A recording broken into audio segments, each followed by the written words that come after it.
The stage waited in silence, glowing under heavy white lights that felt too bright for anyone standing alone beneath them. Thousands of empty seats stared forward, soon to be filled with judgment, expectation, and memory. From the side of the stage, Mateo Cruz took a slow step forward. His shoes were clean but worn, carrying marks of long walks and longer years. His shoulders were slightly hunched, not from weakness, but from habit. He had learned early how to make himself small. Behind the curtain, the noise of the world faded. The whispers. The laughter. The distant hum of anticipation. All of it blurred into a single quiet pressure pressing against his chest. Mateo's hands trembled as he stood at the center. Not because he doubted his voice, but because he knew what it carried. Every sacrifice his mother never spoke about. Every night the rain leaked through their roof. Every time hunger arrived before hope. The judges sat ahead, arranged like gatekeepers of a future Mateo never believed he deserved. Among them, Simon Cowell stood out without trying. Still. Unreadable. His presence felt heavier than the lights. Mateo did not look for approval. He looked inward. His breath slowed as memories rose uninvited. A small room. A cracked radio. A song that once made a tired mother pause mid-fold. The audience shifted in their seats, expecting something familiar. An imitation. A tribute. A safe performance. No one noticed Rosa Cruz in the crowd at first. She sat quietly, hands folded tightly in her lap. Her eyes never left her son. She had seen this moment in fragments during long nights of work. But now that it was real, it felt unreal. Mateo closed his eyes for a second too long. Not to prepare, but to remember who he was singing for. When he opened them, the room seemed to hold its breath. This was not a performance yet. It was a crossing. From anonymity to possibility. From silence to sound. And before the first note touched the air, something important had already happened. The world had paused. Long before the stage lights learned his name, Mateo Cruz belonged to narrow streets and unfinished mornings. His world was built from concrete walls stained by rain and time. The house he grew up in did not keep secrets well. Every sound traveled. Every worry echoed. Rosa Cruz woke before the sun, every day without exception. Her alarm was not a clock, but responsibility. Water heated slowly in dented pots while the city still slept. Mateo watched her from the doorway many mornings.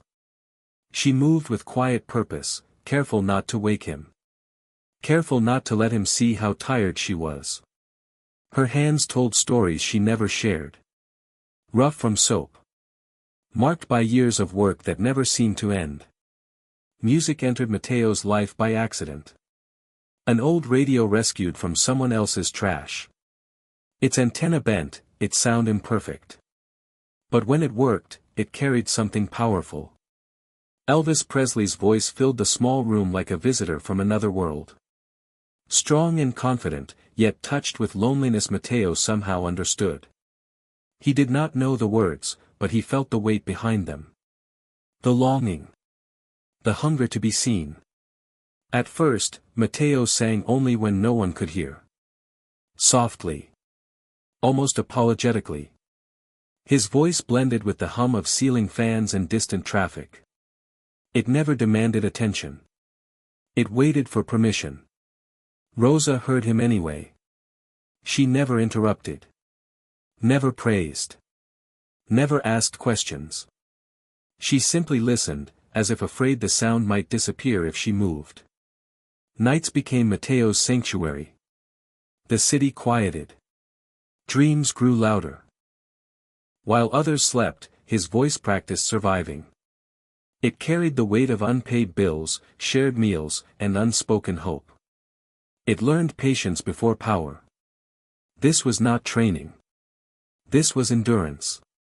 And slowly, without realizing it, Mateo's voice became something no lesson could teach.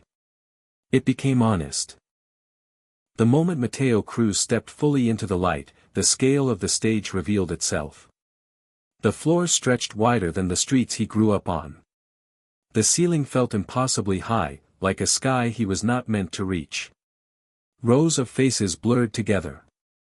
Some curious. Some distracted. Some already certain of what they expected to hear. Mateo stood still at the center, feeling the weight of the room settle onto his chest. His heartbeat echoed louder than the distant murmurs. For a brief second, doubt rose like a wave. But it passed. He did not look at the judges. He did not search for his mother in the crowd. He let the world fade, just as he had learned to do in the quiet hours of night back home. When the first note left his chest, it did not arrive loudly. It arrived gently, like a memory returning without warning. The sound moved through the room slowly, touching corners instead of conquering them. It carried restraint. Control shaped by years of holding back. The audience shifted, uncertain. This was not imitation. This was not performance. As the melody continued, the voice deepened. Not with force, but with feeling. It sounded like resilience given shape. Like longing that had learned patience. Every note held a trace of the life it came from. Storms survived. Nights endured. Promises whispered to the dark. The song was familiar, yet it felt new. Elvis was present, but transformed. The voice did not chase the legend. It carried it forward, filtered through a soul shaped by distance and sacrifice. In the judges' row, movement slowed. Hands stopped writing. Postures shifted forward without awareness. Simon Cowell's gaze remained fixed, unblinking. No reaction. No interruption. The room itself seemed to lean in. With each line, Mateo grew steadier. The trembling left his hands. His shoulders lifted slightly, as if something heavy had loosened its grip. This was no longer about courage. It was about release. And as the final note approached, the air felt different. Charged. Expectant. Something rare was unfolding, and everyone in the room felt it. Even before they understood what it was. The final note did not fade. It settled. It rested in the room like a held breath that no one dared to release. The music stopped, but something else remained, suspended and fragile. Mateo Cruz stood motionless at the center of the stage. His chest rose and fell slowly now. Not from fear, but from exhaustion of giving everything he had carried for years. The audience did not erupt. They hesitated. Hands hovered in midair, unsure if applause would break something sacred. Eyes remained fixed forward, as if blinking might end the moment too soon. The judges' table was still. Unnaturally still. Simon Cowell did not move. His expression did not sharpen into critique. It softened, almost imperceptibly. This was not the silence of disapproval that many feared. It was the silence of recognition. For once, the armor he wore, built from decades of judgment and expectation, had cracked. Not visibly. But deeply. His pen rested untouched. His posture leaned forward slightly, as if drawn by an unseen force. The room began to understand.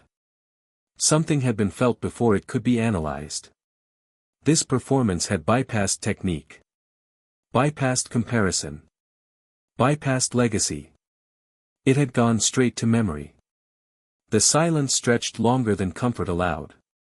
Longer than television usually permits. But no one rushed it. In that stillness, the audience felt their own stories reflected back at them. Loss remembered. Struggle acknowledged. Hope renewed. Mateo remained unaware of the impact unfolding around him. He waited for instruction. For judgment. What he received instead was pause. And in that pause, the legend of Elvis did not diminish. It transformed. It became proof that greatness could travel across oceans and return wearing a different face. When the first clap finally broke the silence, it did not shatter the moment. It sealed it. Because the quiet that came before had already said everything. The applause did not rush in all at once. It rose slowly, like a wave unsure of its own strength. One pair of hands began. Then another. Then the entire room followed, standing not out of excitement, but respect. Mateo Cruz remained still, absorbing the sound as if it belonged to someone else. His eyes searched the crowd, uncertain where to rest. That was when he found her. Rosa Cruz sat frozen in her seat. Her hands, worn and trembling, pressed gently against her mouth. Tears slid down her face without effort or restraint. She did not wipe them away. She let them fall, as if honoring every year that had led to this moment. She saw more than a performance. She saw early mornings and late nights. She saw meals stretched thin and dreams folded neatly away. Around her, strangers felt the same weight settle on their hearts. Some looked at their own children differently. Others remembered parents who had given everything without being asked. The room was connected now. Not by music. By memory. Mateo's voice had reached beyond the stage. It had crossed oceans without leaving the room. Phones would later replay the moment millions of times. But no screen could carry what was felt in that instant. Online, people would search for his name. Not because he was perfect. But because he was real. Back home, neighbors gathered around flickering televisions. Streets that once echoed with struggle now filled with pride. Mateo returned to his small house changed, though the walls remained the same. His voice no longer hid in the dark. Rosa worked fewer hours. She slept more. She smiled without forcing it. The world did not change overnight. But something inside it softened. And somewhere, long after the applause ended, a legend smiled. Not from comparison, but from continuation. Because a voice born in silence had reminded the world why music exists in the first place.